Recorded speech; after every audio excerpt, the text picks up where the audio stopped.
The next great event which will be discussed is when a person's deeds, good and bad, will be placed in the scales of Judgment Day for their final judgment. This great event has been discussed throughout the Holy Quran and the narrations of the Holy Prophet Muhammad, peace and blessings be upon him. For example, chapter 101 Al-Qari'ah, verses 6 to 9. Then as for one whose scales are heavy with good deeds, he will be in a pleasant life. But as for one whose scales are light, his refuge will be an abyss. It is important for Muslims to regularly assess their own deeds, as no one except Allah, the Exalted, is better aware of them than themselves. When one honestly judges their own deeds, it will inspire them to sincerely repent from their sins and encourage them towards performing righteous deeds, which involves using the blessings they have been granted in ways pleasing to Allah, the Exalted.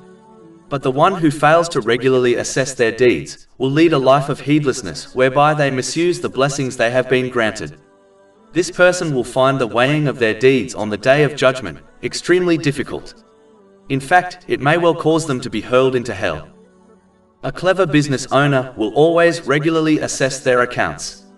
This will ensure their business heads in the right direction and ensures they complete all the necessary paperwork correctly, such as a tax return.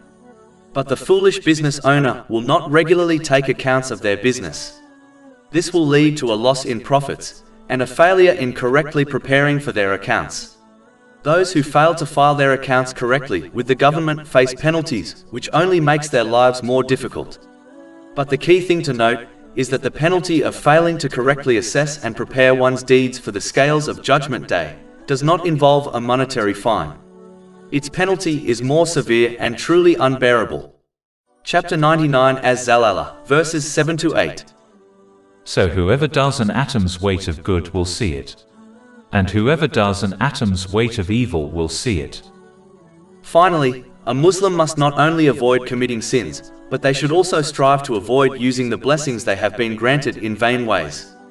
Vain things may not be sinful, but as they are not righteous deeds, they will lead to regrets on Judgment Day, especially when one realizes that the vain things they did could have been placed on the good side of the scales of Judgment Day if they used the blessings correctly. In some cases, a slight difference between the two sides of the scales may well be the difference between salvation and damnation. Over 400 free ebooks, audiobooks, infographics, podcasts and blogs available on our website, www.shakepod.com.